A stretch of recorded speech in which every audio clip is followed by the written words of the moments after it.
Halo pemirsa, Barreskrim Polri menyatakan ijazah Presiden ke-7 Joko Widodo dari Universitas Gadjah Mada asli. Dengan terbuktinya ijazah Jokowi asli, apa dampak hukum bagi penuding yang selama ini menyebutnya palsu? Saya Arjuno Syaputra, Anda menyaksikan Sindo Sore. Puluhan rumah rusak usai gempa magnitudo 6,3 melanda Bengkulu Jumat dini hari. Belum ada laporan korban jiwa.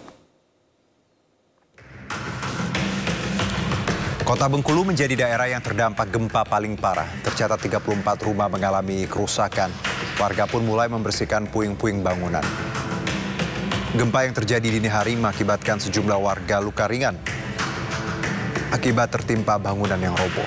Basarnas Bengkulu melaporkan tidak ada korban jiwa sejauh ini, namun Basarnas bersama pihak terkait masih terus mendata dan menanti laporan dari sejumlah wilayah lainnya.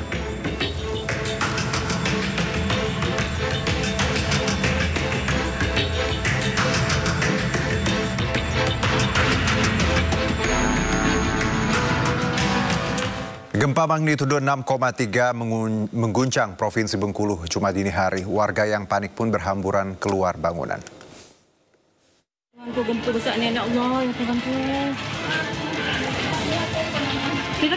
Gempa tektonik berkekuatan 6,3 magnitudo mengguncang Provinsi Bengkulu pada pukul 2.57 waktu Indonesia Barat. Rekaman CCTV di salah satu rumah warga merekam terjadinya gempa yang membuat penghuni rumah panik berlarian keluar rumah. Kepanikan warga juga terjadi di salah satu rumah sakit. Para pasien berlarian keluar ruangan karena guncangan gempa yang dirasa cukup keras. Akibat gempa ini sejumlah rumah warga rusak parah. Seperti yang terjadi di Kelurahan Betungan di Kota Bengkulu. BMKG Bengkulu menyatakan gempa tidak berpotensi tsunami. Sejauh ini belum ada gempa susulan dan warga diimbau tidak panik. Selain di wilayah Provinsi Bengkulu, gempa juga dirasakan di provinsi tetangga seperti Sumsel dan Jambi. Dari Kota Bengkulu, Endro Dwirawan iNews melaporkan. Ya, dan untuk mengetahui informasi terkini seputar gempa Bengkulu, sudah bersama kami melalui sambungan telepon Kepala Pusat Data dan Informasi Badan Nasional Penanggulangan Bencana, Bapak Abdul Muhari. Assalamualaikum, selamat sore, Pak Abdul. Waalaikumsalam, selamat sore. Ya, terima kasih Pak sebelumnya untuk waktunya. Saya tahu Anda sedang berada di jalan Pak.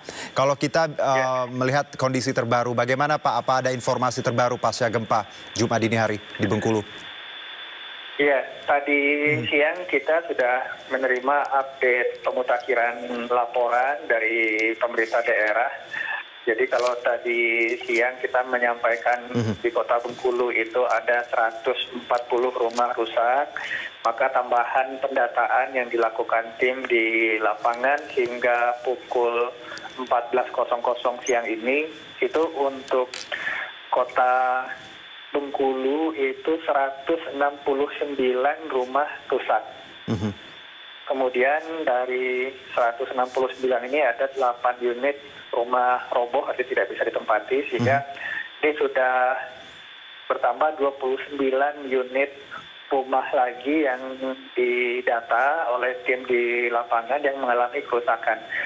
Klasifikasi kerusakannya sendiri itu masih berjalan, kita lakukan.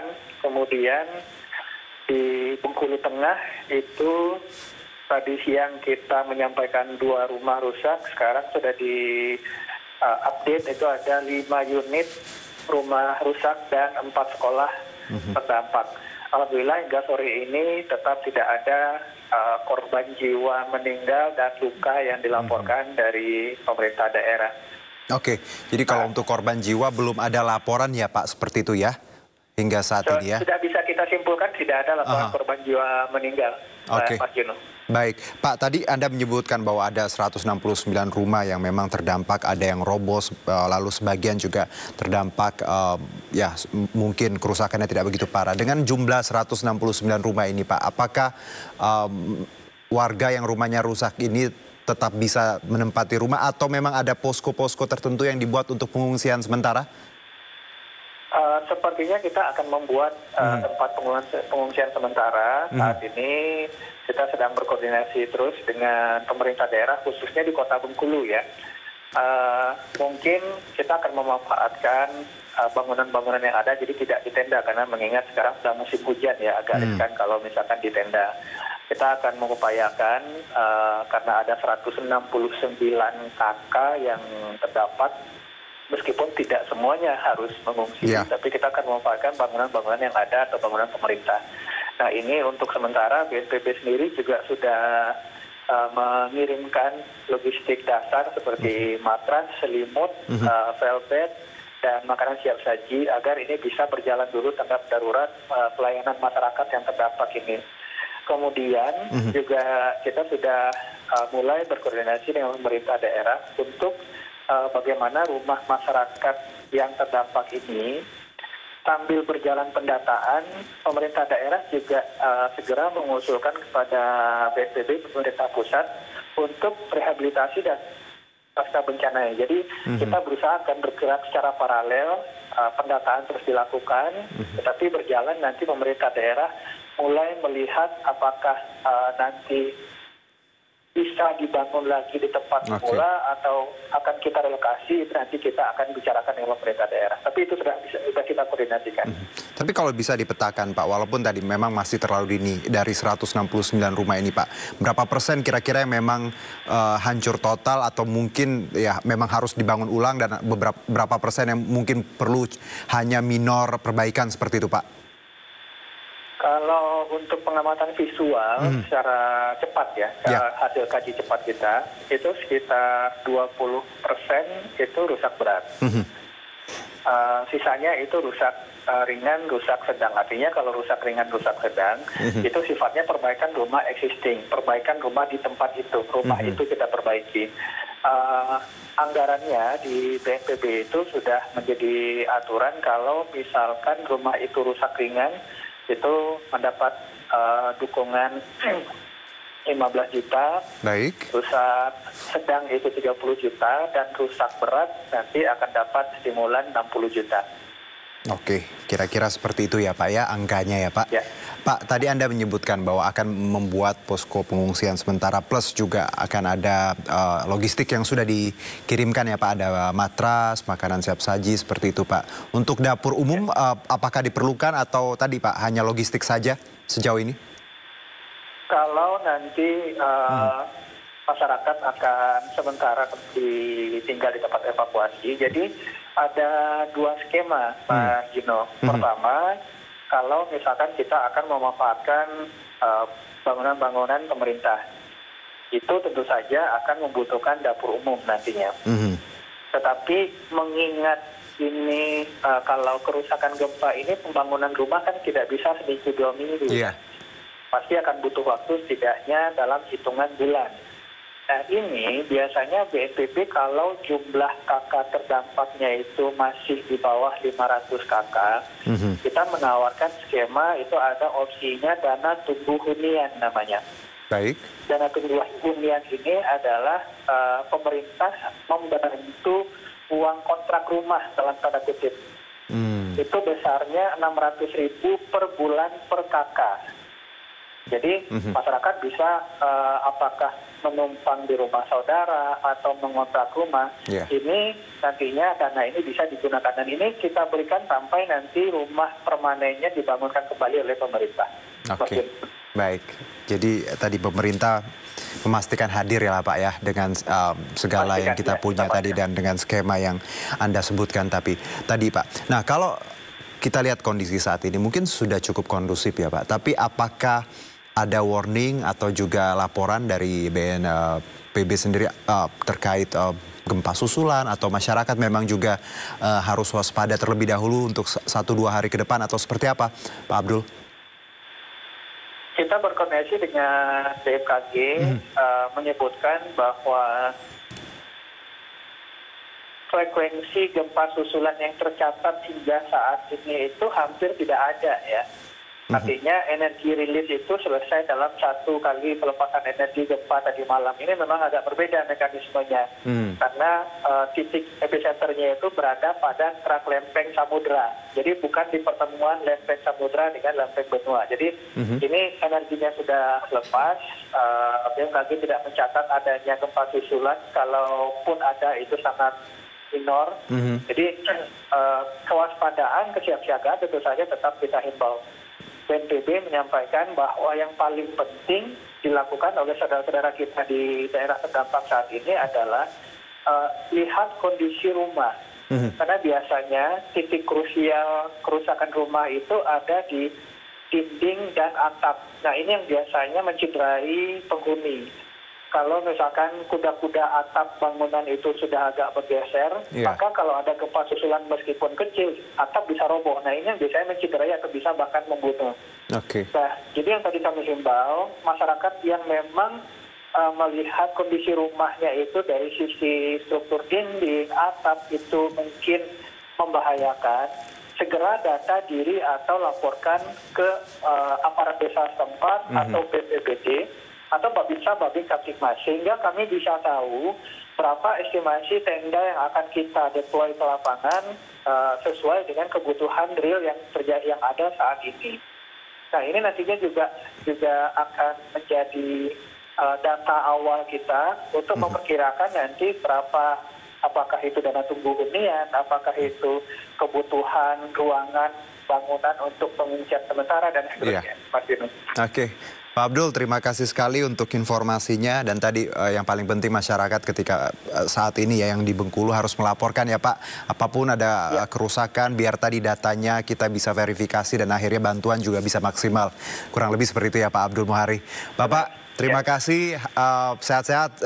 Saya tahu Bapak lagi di jalan, selamat melanjutkan aktivitas. Terima kasih Pak Abdul Muhari, Kepala Pusat Data dan Informasi BNPB. Selamat sore. Selamat sore Pak.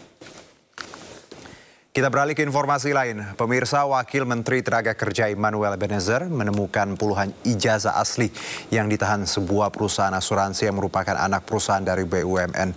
Puluhan ijazah asli ini berhasil ditemukan dalam sidak yang dilakukan usai adanya laporan dari seorang mantan karyawan.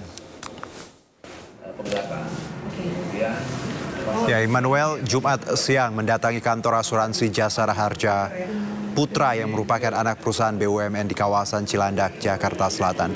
Kedatangannya untuk menindaklanjuti adanya laporan dari seorang mantan karyawan yang ijazahnya ditahan dan diharuskan membayar uang pengganti untuk mengambil ijazah sebesar 50 juta rupiah. Dalam sidak tersebut, Immanuel mendapati puluhan ijazah asli karyawan dan mantan karyawan yang ditahan perusahaan tersebut.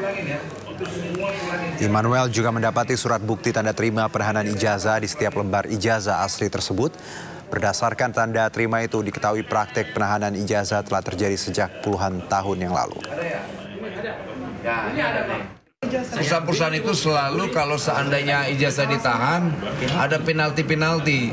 Nah, sekarang mereka minta penalti, kita akan penalti juga mereka. Bentuk penalti apa? Penahanan atau kita segel usahanya, ya. Pak, jika pidananya pakai pasal apa, Pak? Pertama, kalau penahanan ijazah itu pasal penggelapan 372 dan 374. Kalau minta pengembalian uang atau minta tebusan, kita kenakan pasal pemerasan 368.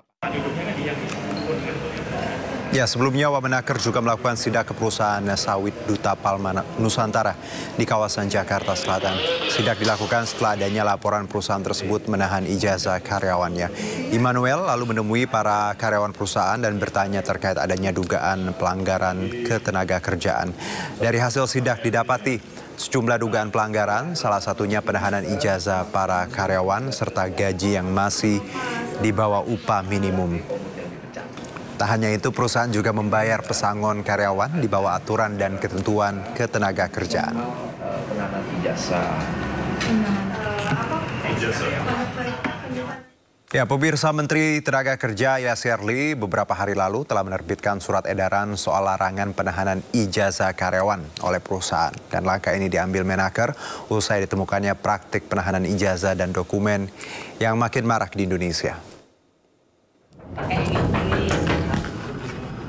Ya, tepat di Hari Kebangkitan Nasional, Menteri Tenaga Kerja beserta jajaran menerbitkan surat edaran tentang penahanan ijazah dan atau dokumen pribadi milik pekerja atau buruh oleh pemberi kerja.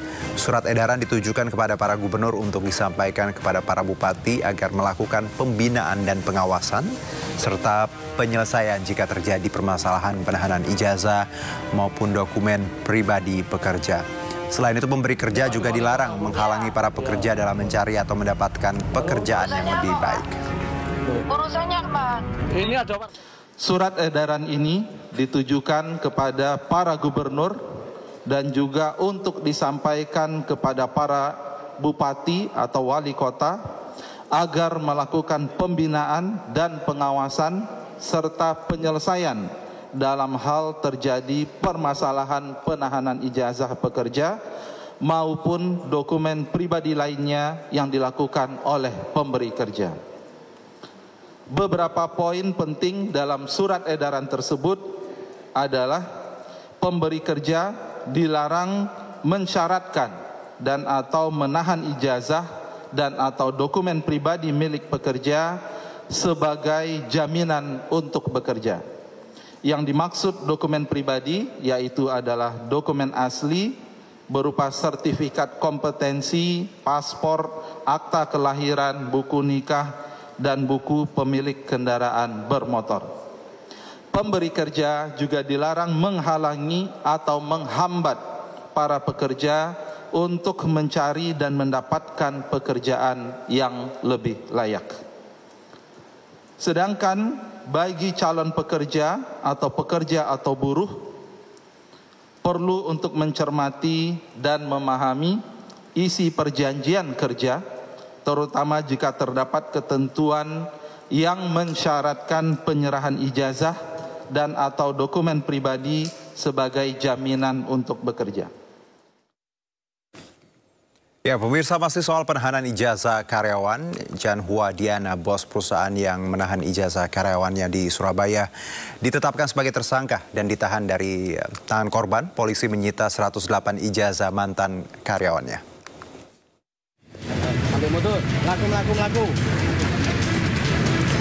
Polda Jawa Timur menetapkan Jan Hua Diana sebagai tersangka kasus penggelapan ijazah. Hingga kini polisi telah memeriksa 23 orang saksi dan menggeledah rumah serta gudang milik Jan Hua Diana. Polisi juga berhasil mengamankan 108 ijazah milik mantan karyawannya yang ditahan pelaku. Pada saat kita lakukan penggeledahan ada beberapa ijazah yang kita temukan, kemudian ini diserahkan oleh yang bersangkutan. Jadi kita pun kemudian menyerahkan langsung kepada penyidik 108 ijazah yang ada di saudara C. Dan yang diserahkan ini disembunyikan di mana? Di rumahnya juga. Sebelumnya, Jan Hua Diana menjadi sorotan setelah mantan pegawainya melapor adanya penahanan ijazah yang dilakukan perusahaan miliknya. Wamenaker Immanuel Ebenezer pun sempat menyidak langsung perusahaan yang berada di Surabaya ini. Di depan Wamenaker, Diana membantah menahan ijazah karyawannya. Bahkan adu mulut antara Diana dan Wamenaker sempat terjadi. Pak, saya kok dibentak-bentak sih? Bukan, Anda bohong tadi. Enggak, Pak. Pak, saya jadi takut loh. Takut di banyak orang, emang sudah preman semua isinya. Aneh. Kok ini ngerek ke sini? Ini ke sini gimana sih? Orang kita cuma minta pulangin ijazahnya, Bu. Nggak minta apa-apa, nggak minta duit. Akibat perbuatannya yang menahan ijazah karyawan, Jan Hua Diana disangkakan melanggar pasal tentang penggelapan dengan ancaman hukuman 4 tahun penjara. Tim Liputan iNews melaporkan.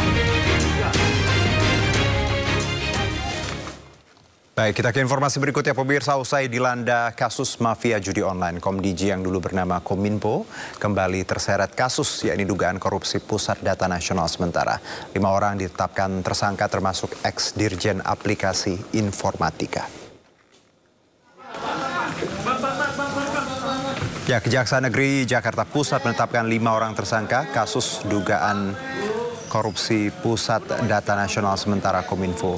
3 tersangka merupakan mantan pejabat Kominfo, termasuk Dirjen Aplikasi Informatika Pemerintahan periode 2016-2024 Samuel Abrijani Pangerapan. 2 tersangka lain merupakan pihak swasta pemenang tender.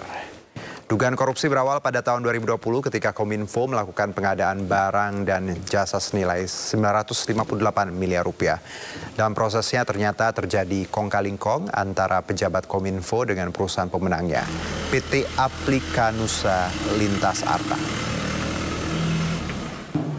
Yang dilakukan dengan permufakatan jahat untuk pengkondisian pelaksanaan kegiatan Pusat Data Nasional Sementara, di mana dalam perencanaan tender, Pusat Data Nasional Sementara menyepakati dengan perusahaan pemenang tender untuk melakukan pengadaan barang dan jasa senilai 958 miliar rupiah. Dalam prosesnya ternyata terjadi kong-kali-kong antara pejabat Kominfo dengan perusahaan pemenangnya, PT Aplikanusa Lintas Arta. Yang dilakukan dengan permufakatan jahat untuk pengkondisian pelaksanaan kegiatan Pusat Data Nasional Sementara, KAK yang digunakan mengacu pada perusahaan tertentu yang kemudian di dalam proses tendernya perusahaan tersebut akhirnya dimenangkan. Ya, pemirsa, sebelumnya proyek Pusat Data Nasional Sementara atau PDNS digadang-gadang menjadi fondasi transformasi digital untuk sejumlah instansi di Indonesia. Tapi siapa sangka proyek pengadaan barang di PDNS justru terjadi dugaan korupsi. Proyek Pusat Data Nasional Sementara atau PDNS yang digadang-gadang jadi fondasi transformasi digital tersandung kasus korupsi. Kejari menetapkan 5 orang tersangka kasus dugaan korupsi pengadaan barang dan jasa, pengelolaan Pusat Data Nasional Sementara atau PDNS Komdigi 2020 hingga 2024 lalu. Kelimanya terbukti bermufakat jahat dalam pengadaan proyek PDNS dan merugikan negara ratusan miliar rupiah. Pada 2024, PDNS sempat terkena ransomware yang membuat sejumlah layanan publik terganggu karena peretas mampu menembus sistem keamanan dan mengambil alih pusat data. Masalah ini berimbas pada pelayanan publik di 210 instansi pemerintahan.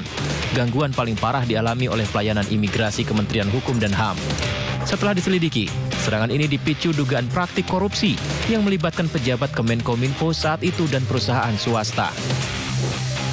Diduga kasus terjadi karena kong kali kong pelaku memenangkan tender sejumlah perusahaan yang ternyata tak mampu memenuhi persyaratan kepatuhan ISO sehingga menyebabkan gangguan pada Juni 2024. Sebenarnya PDNS sebagai solusi sementara menunggu selesainya pembangunan Pusat Data Nasional, tapi malah terjadi dugaan kasus korupsi. Ya, kita beralih ke skandal kredit Sritex. Pemirsa, penyidik Jampitsus Kejaksaan Agung tengah menelusuri aliran dana kredit ke Sritex. Dalam pemeriksaan awal, mantan Dirut PT Sritex Iwan Lukminto mengaku menggunakan dana kredit untuk membayar utang dan membeli sejumlah aset di Solo dan Yogyakarta. Itu yang sedang terus didalami, kemana aliran penggunaan uang 692 miliar sehingga itu dikatakan sebagai kerugian keuangan negara ya. Nah kan kalau kita dengar penjelasan ini kan sesungguhnya bahwa pemberian kredit ini kan harus digunakan untuk modal kerja.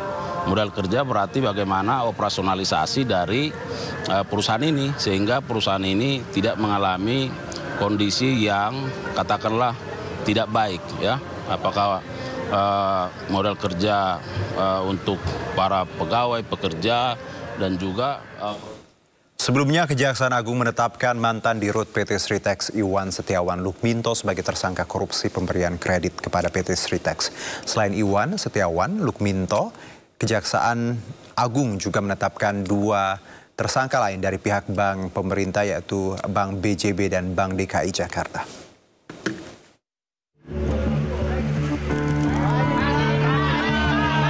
Kejaksaan Agung menetapkan 3 orang sebagai tersangka korupsi dalam pemberian kredit PT Sritex. Pertama adalah Diki Syahbandinata, selaku Direktur Utama PT Sritex tahun 2005 hingga 2022. Kedua adalah Zainuddin Mapa, selaku Direktur Utama Bank DKI tahun 2020. Dan ketiga adalah Iwan Setiawan Lukminto, selaku Pimpinan Divisi Komersial dan Korporasi Bank BJB.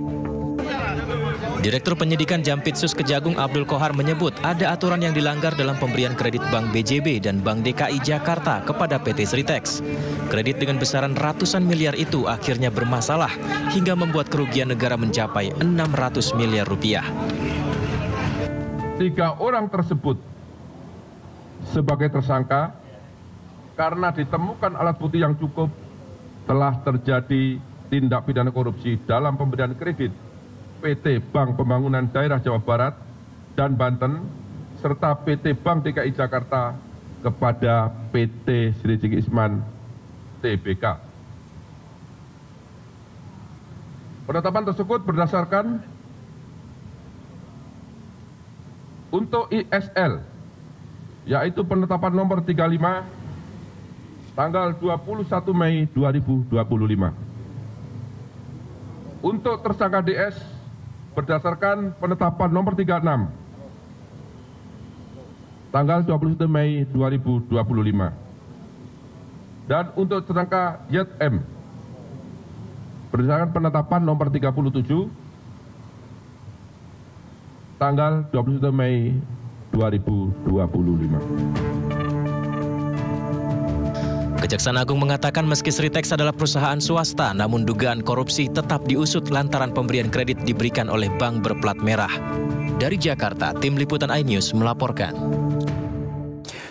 Ya, Kejaksaan Agung menemukan kejanggalan dalam pemberian kredit kepada PT Sri Rejeki Isman Tbk atau Sritex, dan PT Sritex tidak memenuhi syarat menerima kredit sebesar ratusan miliar rupiah.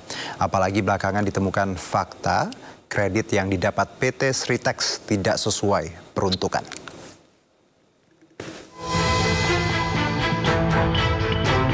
Kasus korupsi dalam pemberian kredit kepada PT Sri Rejeki Isman Tbk atau PT Sritex memperpanjang daftar skandal kredit yang merugikan negara.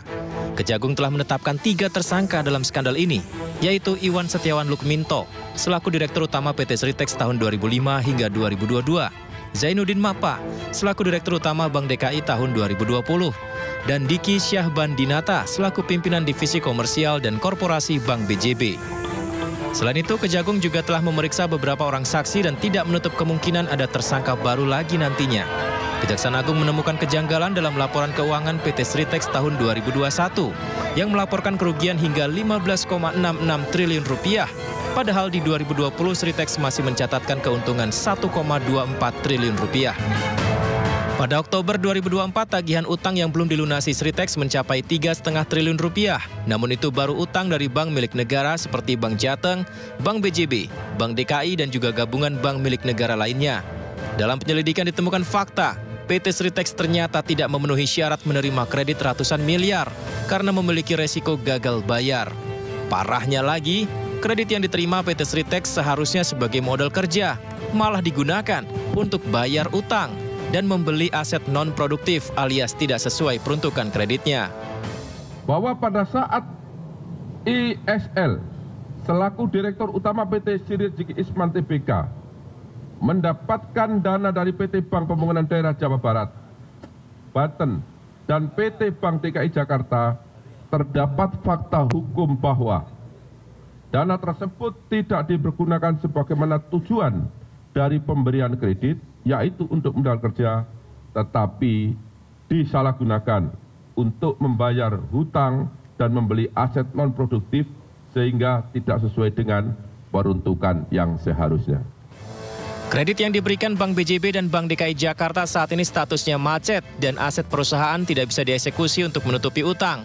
Apalagi kini Sritex sudah dinyatakan pailit. Kerugian negara yang timbul dalam kasus ini mencapai 692 miliar rupiah. Dian Sandi Utama, pengunggah foto ijazah Presiden ke-7 Joko Widodo, meminta maaf pada Jokowi usai Barreskrim mengumumkan ijazah Jokowi asli. Kami segera kembali.